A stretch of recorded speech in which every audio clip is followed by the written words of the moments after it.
It's important to have a continued debate because although many of us emotionally and intuitively, when asked why should we support the BDS campaign, we say it's obvious.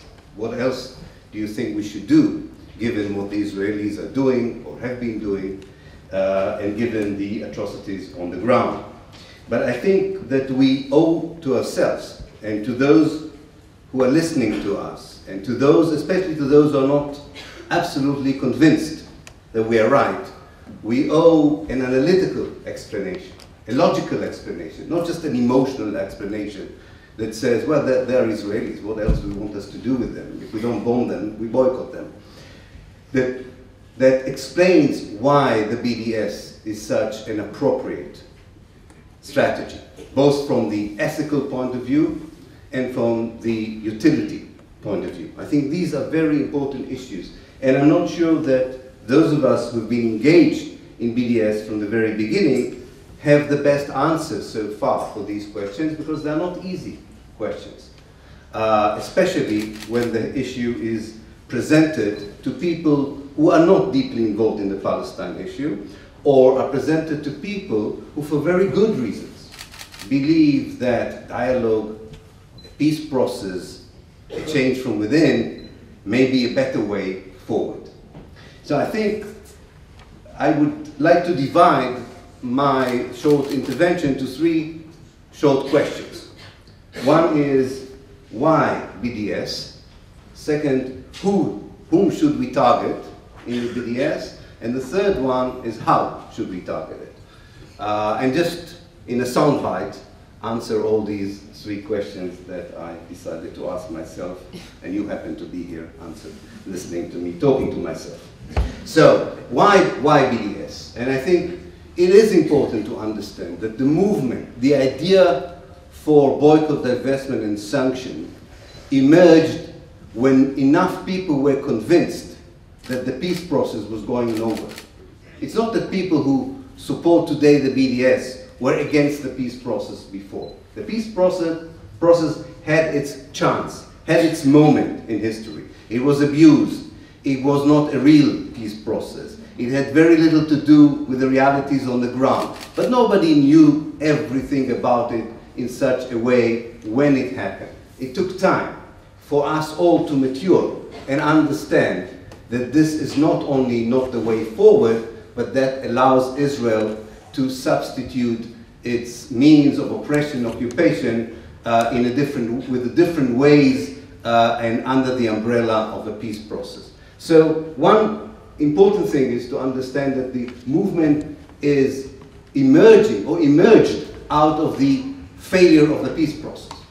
The second one is that people waited patiently for internal change inside Israel. They definitely did.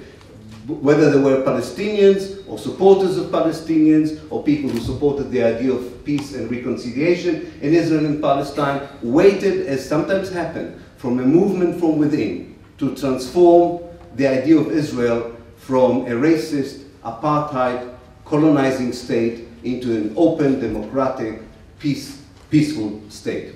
And this did not happen either, on the contrary.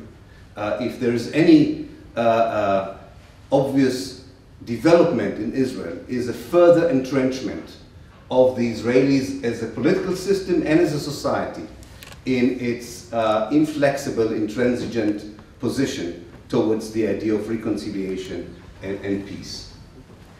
Finally, on the question of why, it is important and there's no need to put aside the question of efficiency.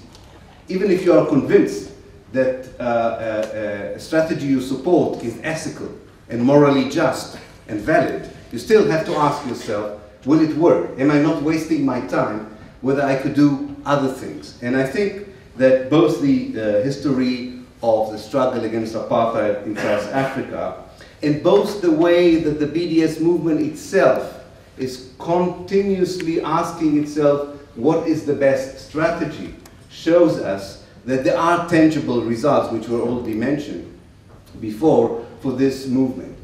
It is not likely to undermine the military, economic, even I would say political power of Israel. but it is already undermining the moral validity of the State of Israel and its moral standing in the world.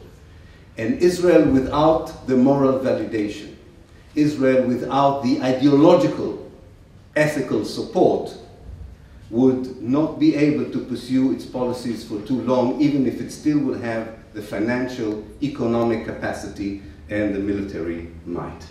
Now, whom should we target is a very important question, and especially in a university union, you would like to know, of course, what we all think and what you think about the academic boycotts. Because it's clear that a military industry is a valid target. It's clear that corporations that help the State of Israel, and especially those involved directly in the occupation, are a legitimate target. Not surprisingly, the idea of an academic boycott or cultural boycott brought up the more interesting, intriguing questions of how far should the boycott campaign go. And we still need, we don't have yet, but we still need a very good analysis of how culpable is the Israeli academia in the oppression, colonization, and occupation of Palestine. And because of that, I wrote the book, which will come out in May, so someone has to answer that question, which is called The Idea of Israel, in which I'm examining. And I'm not sure it's a definitive, surely isn't a definitive work, but I do think that we need more work like this.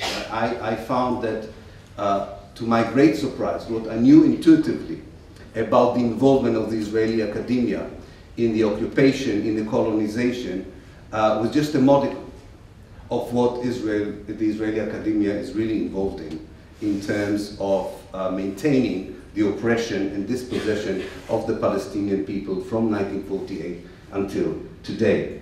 And I think that it's very important to continue and gather information and convince people that not everything they see is what is happening on the ground, because some of the legitimate targets of BDS movement, at least on the face of it, seem like to be a component in a democratic reality, serving ideas such as dialogue, free speech, and so on.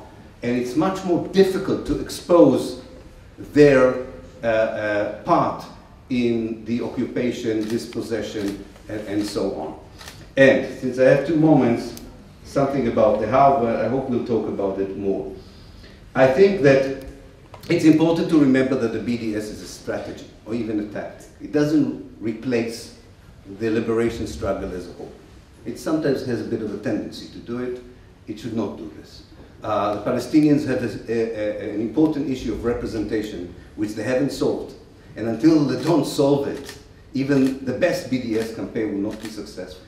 Until they don't solve it, even the best, most efficient, most ethical peace camp within Israel will not be relevant for peace in the present. So, in fact, the issue of Palestinian representation, at least in the bigger scheme of things, is even more important than the BDS. However, it is very important to understand that outside of Palestine, especially in the West, the BDS is the spearhead of the solidarity campaign, and it should be viewed in such a way. And in the last minute, I would say that every society, every union, every community knows better than any committee of boycott, divestment, and suction how best to engage with its own people. I've been in Germany, Austria, Finland, and so on. Each country brings to the fore different kind of dilemmas and problems.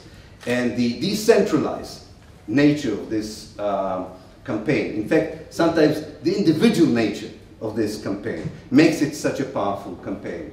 And the fact that every Israeli ambassador is trying to avoid Britain because of the BDS campaign shows that in Britain, for once at least, we found the right formula. I hope that other ambassadors would flag other countries in the world and say, we can't go there because the BDS campaign has been so successful. Thank you.